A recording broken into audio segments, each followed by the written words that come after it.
Numéro 5. Au numéro 5, on sait qu'on a deux triangles qui sont semblables. Donc, celui-là et celui-là sont semblables. On cherche l'aire du plus grand triangle en centimètres carrés. Écris pas les unités de mesure, puis ils ont un peu l'air des triangles rectangles, mais c'est pas des triangles rectangles.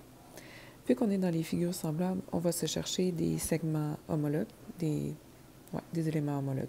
Ce côté-là, on n'a pas l'autre. Cette hauteur-là, on n'a pas l'autre hauteur. Le côté ici, on n'a pas l'autre côté. Ça va pas très bien pour pairer des éléments afin de déterminer notre rapport de similitude. On va travailler plutôt par figure. Celle-là, je connais juste un côté, je peux rien déduire.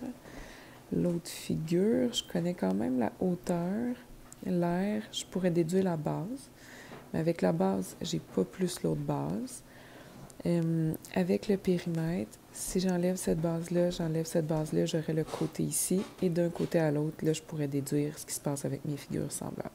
Donc, premièrement, ton but, ça va être de trouver la base du triangle ici. Bon, je vais rapetisser ça un peu. Okay. Donc, la base du petit triangle. L'aire d'un triangle, c'est base fois hauteur divisé en 2. Comme aire, on a 18 cm². Comme base, c'est ce qu'on cherche, on va réécrire B. Et comme hauteur, fais attention, 5, c'est pas la hauteur, c'est 4, la hauteur. On va faire la méthode de la balance. 18 fois 2, ça donne 36. Divisé par 4, j'ai une base de 9 cm. Et boy, ça disparaît un peu.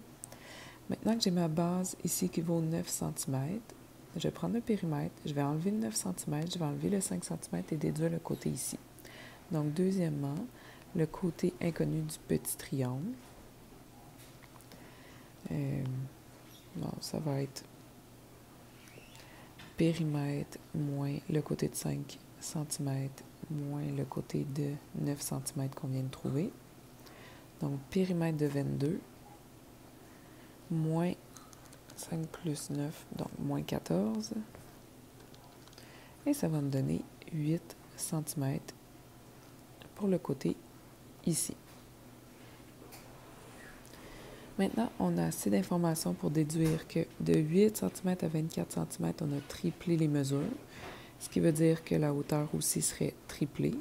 On a une hauteur de 12 cm. Et la base qu'on avait trouvée de 9 cm, si je la triple, j'ai 27 cm. Ça, tu pourrais écrire que c'est ta troisième étape. Donc, troisième étape, tu es allé déduire le 12 cm, le 27 cm, déduire le fois 3. Quatrième étape, on va aller calculer l'aire de notre triangle.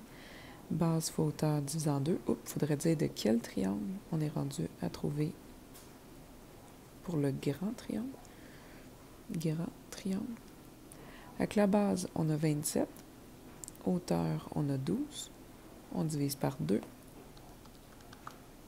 On a 162 cm². Et tu pourrais vérifier l'aire du petit par rapport à l'aire du gros. C'est pas censé être fois 3. C'est censé être fois 3 fois 3, donc fois 9. On va vérifier.